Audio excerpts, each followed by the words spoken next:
میں شادی نہیں کروں گا، میں ایسے ہی وقت گزاروں گا، تجرد کی زندگی گزاروں گا۔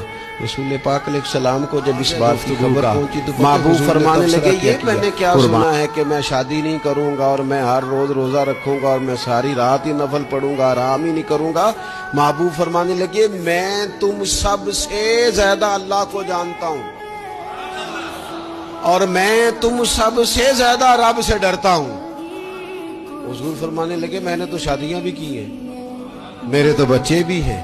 حضور فرمانے لگے میں تو روزہ بھی رکھتا ہوں اور میں تو نفلی روزے چھوڑتا بھی ہوں۔ محبوب کریم علیہ السلام فرمانے لگے میں تو رات کو عبادت بھی کرتا ہوں اور آرام بھی کرتا ہوں۔ اللہ کے رسول صلی اللہ تعالی علیہ وسلم ارشاد فرماتے فرماتے بات کہاں تک لے گئے؟